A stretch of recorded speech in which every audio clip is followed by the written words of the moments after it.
বাচনভঙ্গির কথাও যদি আপনি বলেন, আপনি স্পিচ ক্লিয়ারিটির কথাও যদি বলেন, সবকিছুর সঙ্গে পড়াশোনা আছে।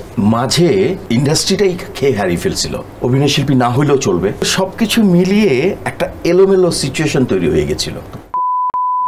সবচেয়ে বেশি ভিউ হবে আমার দেখতে হবে কেন, চাইলেও আনিসুর রহমান মিলন ওখানে যাবে না আসলে। তারপর যখন আমার খেয়ে ফিরেই পাচ্ছিল তখন একটা দল হয়ে গেছিল, আমরাকে যেটা বলছি সিন্ডিকেট। আমার পার্সোনালিটির সঙ্গে যায়নি। তুখোর শিক্ষার্থী থেকে পরবর্তীতে তুখোর অভিনেতা হওয়া যায়, তাই আগে শিক্ষার্থী ভালো হতে হবে। Of course must. তাহলে তো আপনি দেখেন না, বাচনভঙ্গির কথাও যদি আপনি বলেন, আপনি স্পিচ ক্লিয়ারিটির কথাও যদি বলেন, সবকিছুর সঙ্গে পড়াশোনা আছে। পড়াশোনা লাগবেই একদম।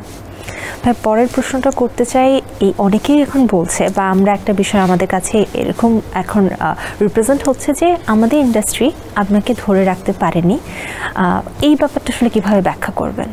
না, ধরে রাখতে পারেনি তা না। ধরেন ওই যে আমি প্রথমে বললাম যে একজন অভিনয় শিল্পী আসলে সারা জীবন তো দেবে না।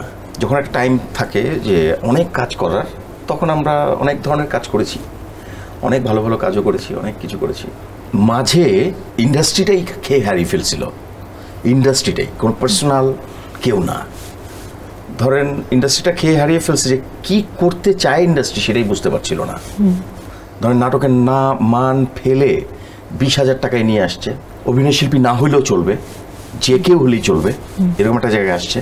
হঠাৎ করেই আউট অফ এনিথিং বেশ কিছু মানুষ লগ্নি করা শুরু করেছে, যেটা যারা যারা ইন্ডাস্ট্রি বিলংই করতো না। হঠাৎ করে কেউ কেউ বানানো শুরু করেছে নাটক, যারা হয়তো এই সম্পর্কে একটু কম জানে। এগুলো সব কিছু মিলিয়ে একটা এলোমেলো সিচুয়েশন তৈরি হয়ে গেছিল। ধরেন ভিউ, ইউটিউব চ্যানেল, ভিউতে ক্লিক কে বেশি করছে, সবচেয়ে বেশি ভিউ হবে আমার দেখতে হবে কেন, তো ওইখানে গিয়েছিল আসলে। ওই টাইপেরই আপনি সোর্স অফ দ্যাট। তো তখন তো আনিসুর রহমান মিলন তো চাইলেও আনিসুর রহমান মিলন ওখানে যাবে না আসলে। সো ধরে রাখতে পারে নাই বা পারছে, ব্যাপারটা এরকম না।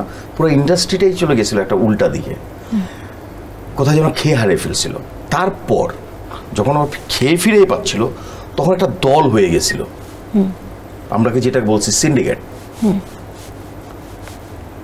এখানে কোথাও কোথাও কোনো কোনো শ্রেণীতে গিয়ে বসে থেকে চা খাইতে হয়েছে,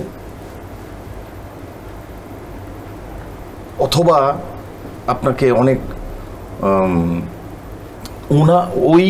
ওই পরিবারটার সঙ্গে, মানে ওই সিন্ডিকেট পরিবারটার সঙ্গে আপনাকে অনেক বেশি অ্যাসোসিয়েট হইতে হয়েছে।